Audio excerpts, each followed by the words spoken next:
ಬೆಳಗಾವಿ ಜಿಲ್ಲೆಯಲ್ಲಿ ಹೆಚ್ಚು ಖಾಸಗಿ ಫೈನಾನ್ಸ್ಗಳ ಹಾವಳಿ ಜಾಸ್ತಿ ಆಗಿದೆ. 82 ಖಾಸಗಿ ಫೈನಾನ್ಸ್ಗಳ ವಿರುದ್ಧ 2,71,000ಕ್ಕೂ ಅಧಿಕ ದೂರುಗಳು ಬಂದಿವೆ.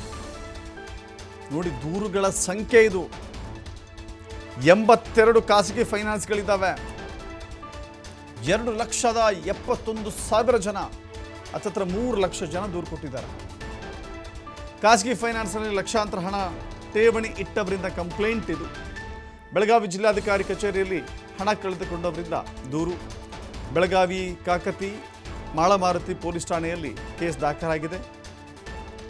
2019ರ ಬರ್ಡ್ಸ್ ಆ್ಯಕ್ಟ್ ಬಂದ ಮೇಲೆ ಆಯಾ ಜಿಲ್ಲೆಯಲ್ಲಿ ಜಿಲ್ಲಾಧಿಕಾರಿಗಳೇ ದೂರು ಸ್ವೀಕಾರ ಮಾಡ್ತಾರೆ.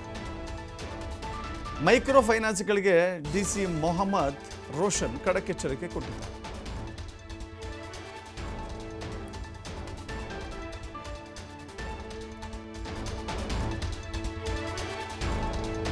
ಜಿಲ್ಲಾಧಿಕಾರಿ ಜೊತೆ ಫೈನಾನ್ಸ್ ವಿಚಾರಕ್ಕೆ ಸಂಬಂಧಪಟ್ಟಂತೆ ಎಷ್ಟು ದೂರುಗಳು ಬಂದಿದ್ದಾವೆ, ಏನೆಲ್ಲ ಆಗಿದೆ, ನಮ್ಮ ಪ್ರತಿನಿಧಿ ಶ್ರೀಧರ್ ಡಿಸಿಯನ್ನು ಮಾತಾಡಿಸಿದ್ದಾರೆ. ನೋಡಿ,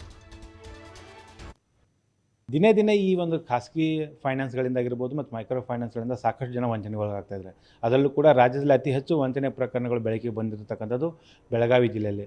ಇತ್ತೀಚೆಗಷ್ಟೇ ಏನು ಮೈಕ್ರೋ ಫೈನಾನ್ಸಿಂದ ವಂಚನೆಗೊಳಗಾದಂಥ ನ್ಯಾಯ ಕೊಡಿಸುವಂಥ ನಿಟ್ಟಿನಲ್ಲಿ ಕೂಡ ಜಿಲ್ಲಾಡಳಿತ ಏನು ಕ್ರಿಮಿನಲ್ ಮೊಕದ್ದಮೆ ದಾಖಲಿಸುವಂಥ ಕೆಲಸವನ್ನು ಕೂಡ ಮಾಡಿರ್ತಕ್ಕಂಥದ್ದು. ಬನ್ನಿ, ಏನು ವಂಚನೆ ಪ್ರಕರಣ ಬಗ್ಗೆ ಮಾತನಾಡೋಕ್ಕೆ ಸ್ವತಃ ನಮ್ಮ ಜೊತೆ ಜಿಲ್ಲಾಧಿಕಾರಿಗಳಂತ ಮೊಹಮ್ಮದ್ ರೋಷನ್ ಸರ್ ಇದ್ದಾರೆ. ಕೇಳ ಸರ್, ಮೈಕ್ರೋ ಫೈನಾನ್ಸ್ ಮತ್ತು ಖಾಸಗಿ ಕಂಪ್ನಿಗಳು ವಂಚನೆ ಪ್ರಕರಣಗಳು ಎಷ್ಟಾಗಿದ್ದಾವೆ, ಅದರಲ್ಲೂ ವಿಶೇಷವಾಗಿ ಬರ್ಡ್ಸ್ ಆ್ಯಕ್ಟಲ್ಲಿ ಎಷ್ಟು ಅಂತ?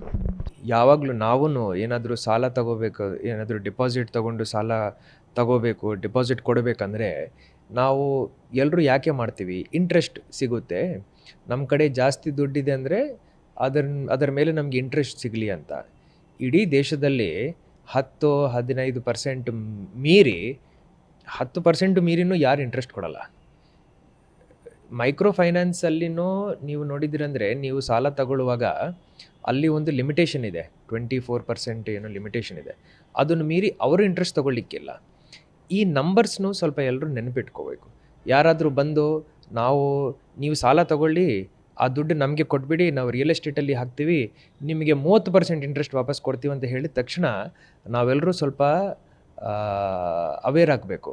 ಇದೆಲ್ಲ ಮೋಸ ಆಗೋ ಸಂದರ್ಭಗಳು ಇದರಿಂದ ಸೃಷ್ಟಿಯಾಗುತ್ತೆ. ಯಾವಾಗಲೂ ಒಂದು ಮಿತಿನಲ್ಲೇ ನಾವು ವ್ಯವಹಾರ ಮಾಡೋದು ಭಾಳ ಸೂಕ್ತ.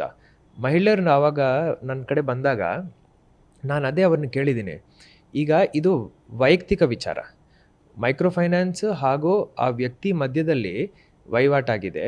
ಅದಾದ ನಂತರ ಅವರು ಹೋಗಿ ಬೇರೆ ಥರ್ಡ್ ಪಾರ್ಟಿಗೆ ಇಂಟ್ರೆಸ್ಟ್ ಆಮಿಷಕ್ಕೆ ಹೋಗಿ ಅವರು ಡೆಪಾಸಿಟ್ ಕೊಟ್ಬಿಟ್ಟಿದ್ದಾರೆ. ನಾನು ಅವಾಗ ಕೇಳಿದ್ದೀನಿ, ಯಾಕೆ ಕೊಟ್ರಿ ಅಂತ.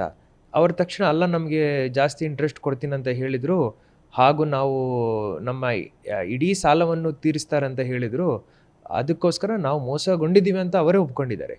ಸೊ ಜನರು, ಸಾರ್ವಜನಿಕರು ಯಾವಾಗಲೂ ನೆನ್ಪಿಟ್ಕೊಳ್ಳಿ, ಯಾರು 10-15% ಮೀರಿ ಇಂಟ್ರೆಸ್ಟ್ ಕೊಡಲ್ಲ. ರೆಗ್ಯುಲೇಟ್ರಿ ಅಥಾರಿಟೀಸ್ ಇರೋದೇ ಅದಕ್ಕೋಸ್ಕರ. ಈ ಥರ ಕೊಟ್ಬಿಟ್ಟು ದುಡ್ಡು ಬೇರೆ ಕಡೆ ಎಲ್ಲೋ ಹಾಕಿ ನಿಮಗೆ ಆಮಿಷ ತೋರಿಸ್ತಾರೆ, ಬಟ್ ಫೈನಲಿ ಮೋಸ ಆಗೋ ಸಾಧ್ಯತೆಗಳು ಬಹಳ ಜಾಸ್ತಿ ಇರುತ್ತೆ. ದಯವಿಟ್ಟು ಎಲ್ಲರೂ ಗಮನಿಸಬೇಕು. ಸೊ ಇವಿಷ್ಟು ಏನಂದರೆ ಬೆಳಗಾವಿ ಜಿಲ್ಲಾಧಿಕಾರಿ ಹೇಳುವಂಥ ಮಾತು. ಏನು ಖಾಸಗಿ ಫೈನಾನ್ಸ್ಗಳ ವಿಚಾರವಾಗಿ ಏನು ಬರ್ಡ್ಸ್ ಆ್ಯಕ್ಟ್ ಅಡಿ ದೂರನ್ನು ಸ್ವೀಕಾರ ಮಾಡಿದ್ದು, ಅದನ್ನು ಈಗಾಗಲೇ ಸಂಬಂಧಪಟ್ಟ ಸಕ್ಷಮ ಪ್ರಾಧಿಕಾರಕ್ಕೆ ಅದನ್ನು ರವಾನೆ ಮಾಡಿದ್ದೇವೆ. ಅದನ್ನು ಸಕ್ಷಮ ಅಧಿಕಾರಿಗಳು ಅದನ್ನು ತನಿಖೆ ಮಾಡ್ತಾರೆ. ಇನ್ನೊಂದು ಮೈಕ್ರೋ ಫೈನಾನ್ಸಿಂದ ಏನು ವಂಚನೆಗೆ ಒಳಗಾದಂಥವರಿಗೆ ಸಂಬಂಧಪಟ್ಟಂತೆ ಈಗಾಗಲೇ ಪ್ರಕರಣ ಕೂಡ ದಾಖಲಿಸಿ ತನಿಖೆ ಕೂಡ ನಡೀತಾ ಇದೆ. ಅದರ ಜೊತೆಗೆ ಮೈಕ್ರೋ ಫೈನಾನ್ಸ್ಗಳು ಕೂಡ ಒಂದು ಸಭೆಯನ್ನು ಕರೆದು ಖಡಕ್ಕಾಗಿ ಎಚ್ಚರಿಕೆಯನ್ನು ಕೊಡಲಾಗಿದೆ. ಯಾವುದೇ ರೀತಿಯ ಮಹಿಳೆಯರಿಗೆ ಮತ್ತು ಮೈಕ್ರೋ ಫೈನಾನ್ಸ್ ಮನೆಗೆ ಹೋಗಿ ಕಿರುಕುಳ ಕೊಡೋದಂತೆ ವಾರ್ನಿಂಗ್ ಕೊಟ್ಟಿರ್ತಕ್ಕಂಥ ಹಿನ್ನೆಲೆಯಲ್ಲಿ ಅಂಥ ಪ್ರಕರಣಗಳು ಕಳೆದ 3 ವಾರಗಳು ಯಾವುದೇ ರೀತಿಯ ಪ್ರಕರಣ ಬೆಳಕಿಗೆ ಬಂದಿಲ್ಲ ಅನ್ನೋಂಥ ಮಾತನ್ನು ಬೆಳಗಾವಿ ಜಿಲ್ಲಾಧಿಕಾರಿಗಳು ಹೇಳ್ತಾ ಇದ್ದಾರೆ. ಕ್ಯಾಮ್ರಾಮನ್ ರವಿ ಜೊತೆ ಶ್ರೀಧರ್ ಕೊಟ್ಟಾರ್ಗಸ್ತಿ, TV5 ಬೆಳಗಾವಿ.